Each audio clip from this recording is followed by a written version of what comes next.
Jaïr était le 7e juge d'Israël à l'époque de l'Ancien Testament. Il s'est levé en tant que juge parmi le peuple de Dieu après la direction de Tolar. L'histoire de Jaïr dans la Bible est enregistrée dans le chapitre 10 du livre des Juges. Et dans cette vidéo, vous comprendrez tout ce que la Bible dit sur qui était Jaïr, le juge d'Israël, et comment était sa période de direction avant le peuple de Dieu à un moment où les Israélites n'étaient pas gouvernés par les rois. Dans l'original, le nom Jaïr signifie probablement qu'il illumine. Mais avant le juge Jaïr, la Bible mentionne un autre homme avec ce même nom. Ce premier, Jaïr, était le fils de Séph et semble avoir été un grand conquérant sur la tribu de Manassé. Lors de la conquête de l'Est de la Jordanie, il a remporté de nombreux villages à la frontière de Bassan et Giléad. Ces villages sont devenus connus sous le nom de Havot Jaïr, qui signifie essentiellement des villages de Jaïr ou des villes de Jaïr, comme nous le lisons dans le chapitre 32 et le verset 41. La mention de ce premier Jaïr est importante car, pour de nombreux érudits, le 7e juge d'Israël était probablement l'un de ses descendants. La Bible fait référence à Jaïr, le juge d'Israël, en tant que Giléadi, c'est-à-dire une personne de Gilead, le même territoire où le premier Jaïr était très actif au temps de la conquête de Canaan. Certains interprètes suggèrent que les deux Jaïrs peuvent être la même personne dans une sorte d'anachronisme de texte biblique, c'est-à-dire lorsque l'ordre chronologique n'est pas suivi dans le texte. Mais cette interprétation n'est pas très acceptée parmi les chercheurs. Et les dirigeants de Jaïr ont commencé après que les Israélites, en particulier ceux des tribus du Nord, ont été essayés par des stupides. Le juge Foulish a dirigé les fils d'Israël après la réclamation désastreuse d'Abimelech, le fils de Gideon, qui a tenté d'établir une monarchie non autorisée à Sichem.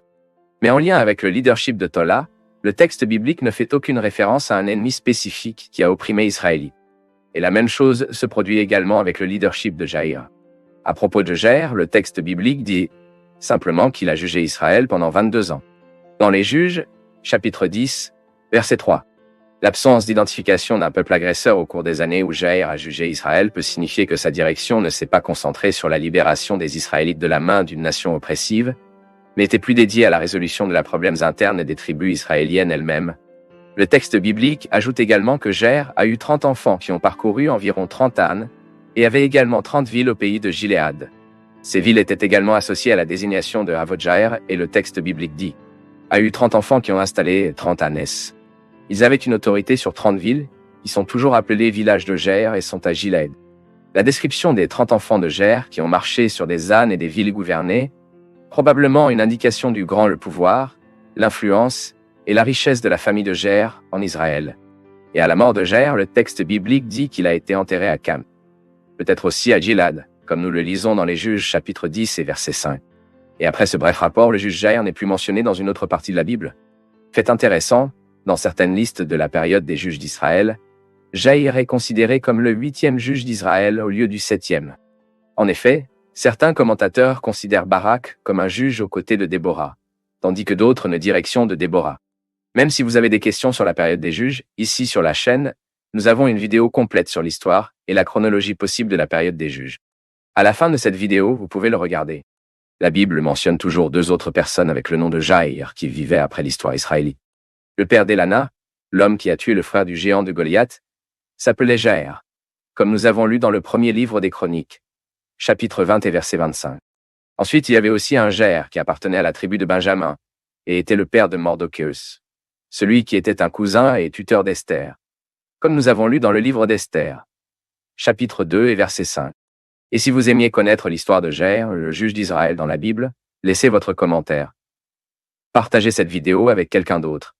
Et si vous êtes intéressé à connaître le mot encore plus de Dieu, étudiant la Bible d'une manière organisée et avec un langage simple et objectif, vous pouvez étudier la théologie avec nous. Les informations sont dans la description de cette vidéo et dans le premier commentaire fixé.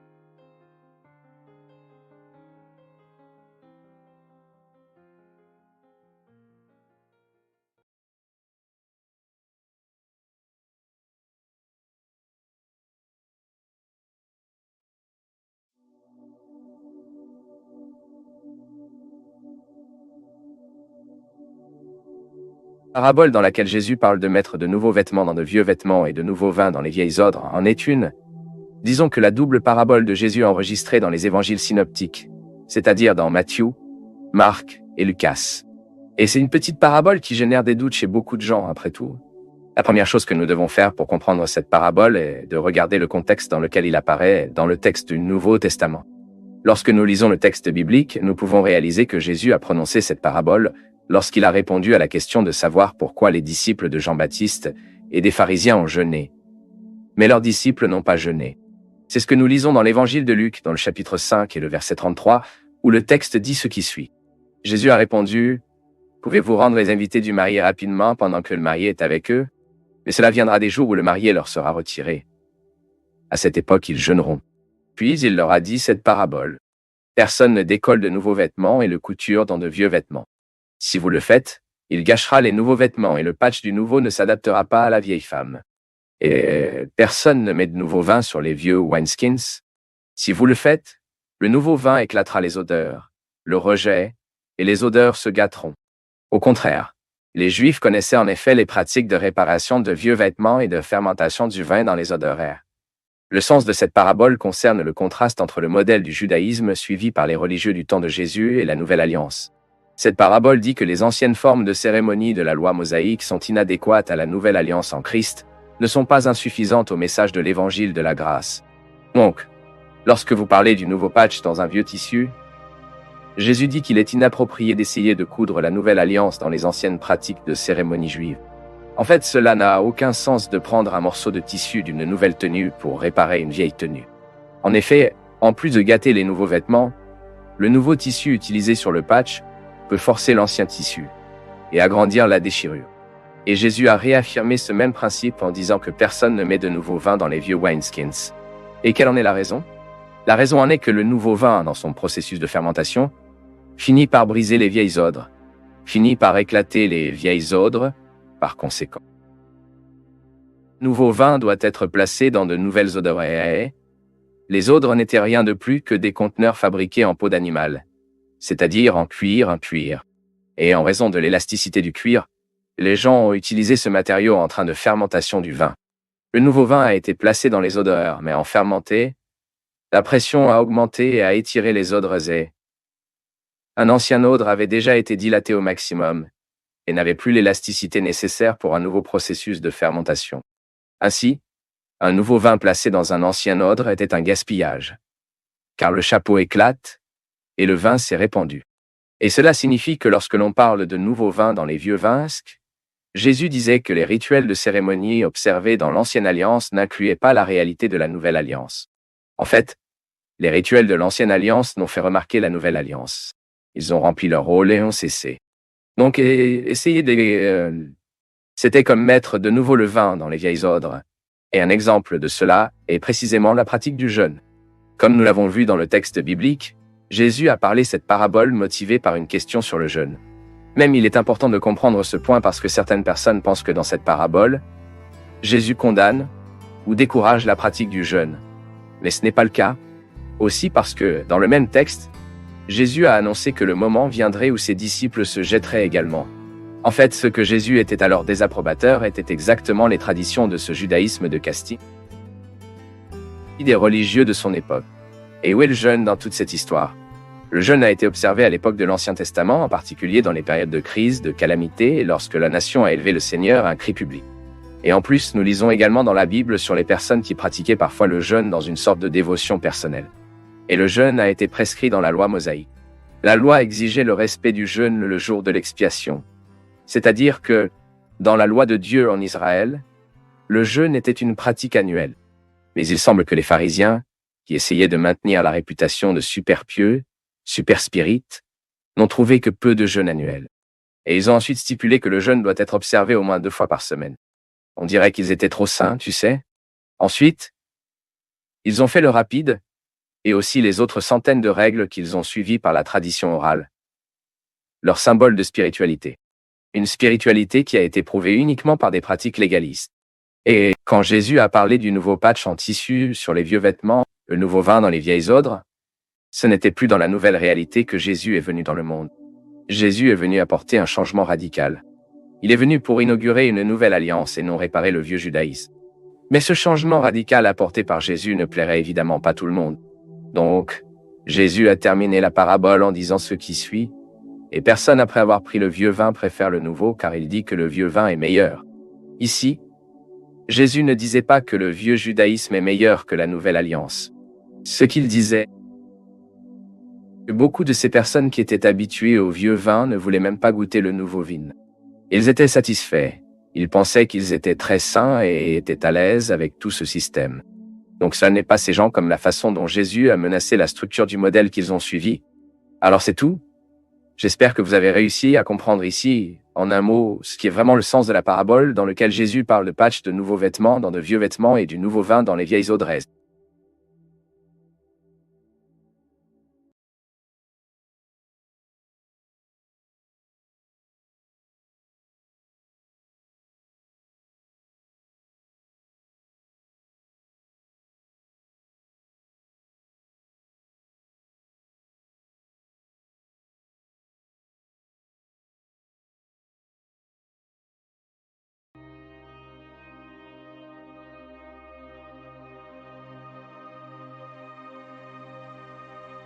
Ceci est une question posée dès son plus jeune âge dans l'histoire de l'Église chrétienne.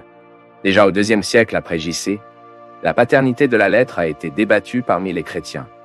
Et il est généralement suggéré que Paul a écrit le livre des Hébreux. Mais c'est loin d'être unanime. En raison du mystère sur qui a écrit Hébreux, de nombreux noms ont été spéculés au fil du temps. Aucune des possibilités ne peut certainement être comprise comme certaine. Les principales suggestions sont les suivantes. Apollon. Il s'agit de l'une des principales suggestions sur la paternité du livre des Hébreux et a été défendue par Martin Luther. Apollo était un juif alexandrien qui avait une grande connaissance dans les Écritures. Alors il a enseigné au Seigneur une grande éloquence.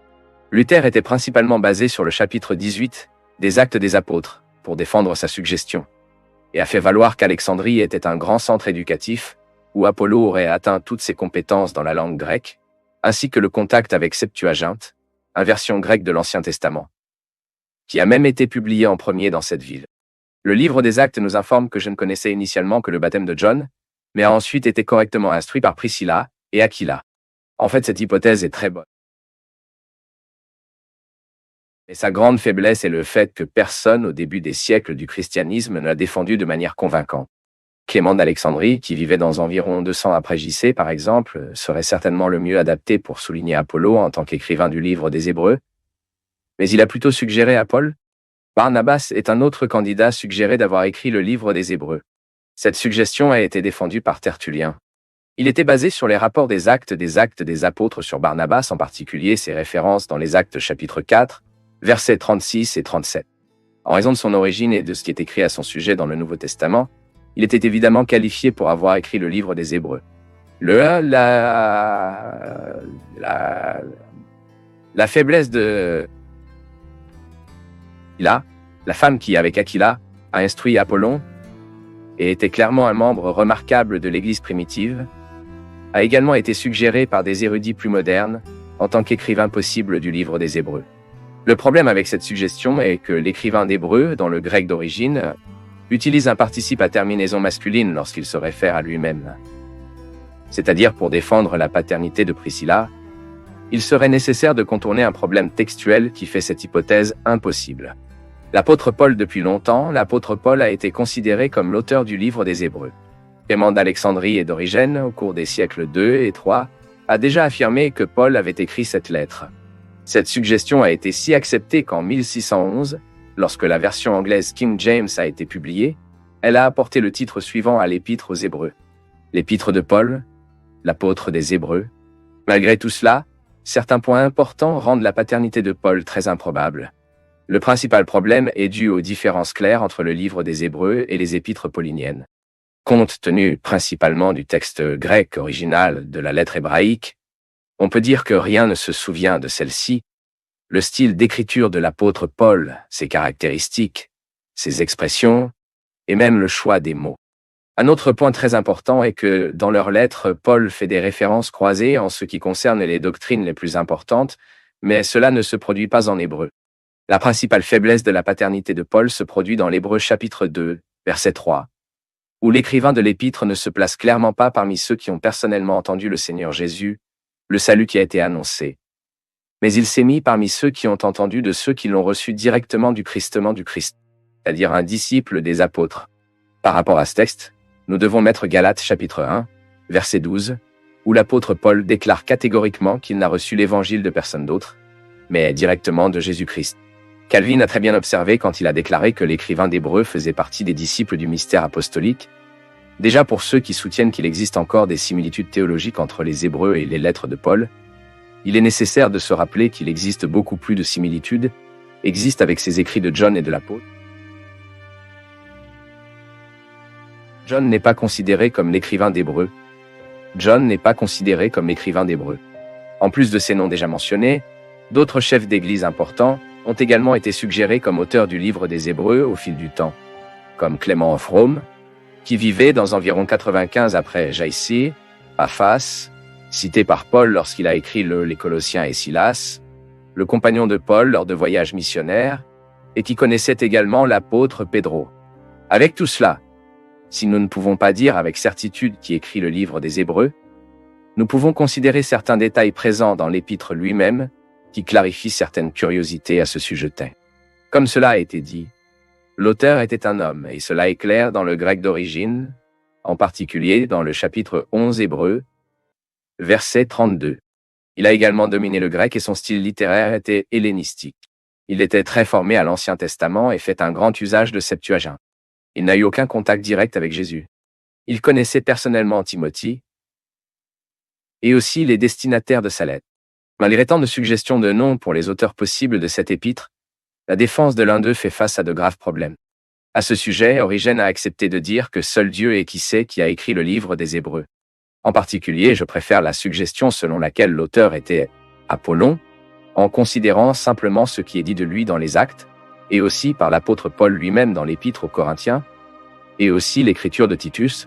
Quant à la paternité de Paul, je pense qu'en hébreu, il n'y a rien qui ressemble au moins au style de l'apôtre. Cependant, si d'une part, nous ne savons pas qui a écrit le livre des Hébreux, d'autre part, nous savons clairement quel est son message, et finalement son véritable auteur. Et c'est ce qui compte vraiment pour nous. Le texte de cette étude que vous trouverez sur notre site web. Le lien est dans la description de la vidéo.